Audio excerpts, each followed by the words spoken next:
अस्सलाम वालेकुम everyone, hope you are all fine.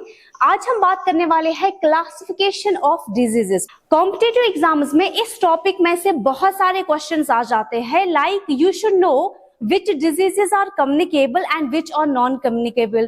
You should know what are congenital diseases and what are contagious diseases. तो ये सारी चीजें, एग्जाम्पल्स, डिजीजेस के नाम, ये सारी चीजें हमें इस टॉपिक में क्लियर हो जाएंगे। So let's start. Diseases are broadly classified into two categories. First is the congenital diseases and second is acquired disease. Congenital diseases का मतलब होता है ऐसी बीमारी जो बचपन से ही प्रेजेंट होती है। So you can say diseases which are present since birth. अब यहाँ पे आपको याद रखना है कौन कौन सी डिजीजेस होती है congenital diseases. Haemophilia, Down syndrome, Klinefelter syndrome, sickle cell anaemia, thalassaemia, ये सारी बीमारियां आ जाती है कॉन्जेनिटल डिजीजेस में। एक्वायर्ड डिजीजेस दो तरह के हो सकते हैं। First is the communicable diseases और infectious and second is non communicable और नॉन इन्फेक्शियस।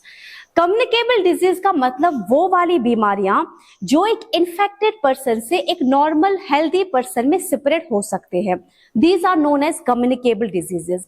इन्फेक्शियस इसको इसीलिए बोलते हैं क्योंकि ये जो बीमारियां होती है इनको पैथोजेंस कॉज करते हैं। Pathogen can be bacteria, fungus, virus, protozoan. अब जो ये कम्युनिकेबल डिजीजेस होते हैं ये इन्फेक्टेड पर्सन से नॉर्मल हेल्दी पर्सन में या तो डायरेक्टली स्प्रेड हो सकता है या तो थ्रू द वेक्टर स्प्रेड हो सकता है। अगर ये बीमारियां डायरेक्टली स्प्रेड हो रही है तो इन बीमारियों को हम बताते हैं contagious diseases.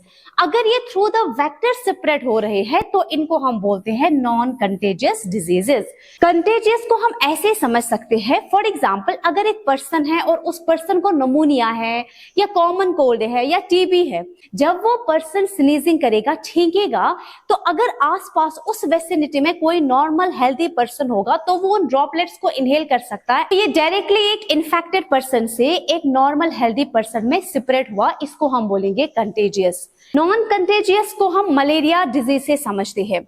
Malaria is a disease which is caused by a protozoan known as Plasmodium vivax.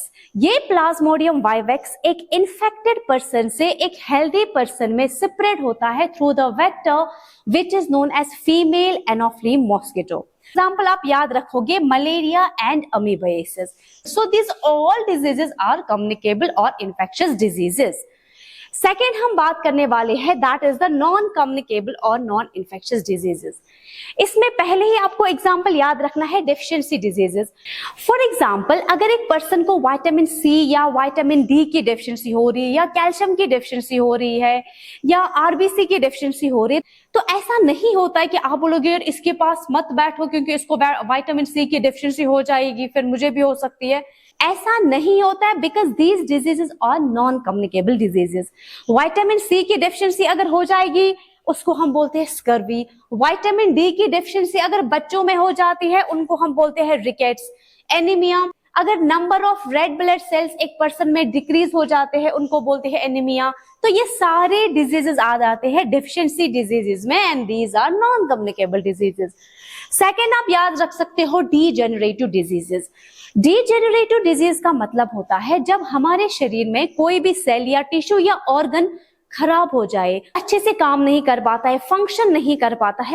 For example अगर हार्ट के कार्डियक सेल्स डैमेज हो जाते हैं तो हार्ट ब्लड को अच्छे से पंप नहीं कर सकता, तो ऐसे डिजीज को हम बोलते हैं डीजेनरेटिव डिजीजेस। हार्ट डिजीजेस हो गए, नेफ्राइटिस, आर्थराइटिस, ये सारे डीजेनरेटिव डिजीजेस है। बाकी जो डिजीज आपको याद रखने हैं, एलर्जी डिजीजेस, मेंटल या cancer. Cancer means abnormal and uncontrolled growth of cells. तो कैंसर भी एक पर्सन से दूसरे पर्सन या दूसरे एनिमल में स्प्रेड नहीं होता है।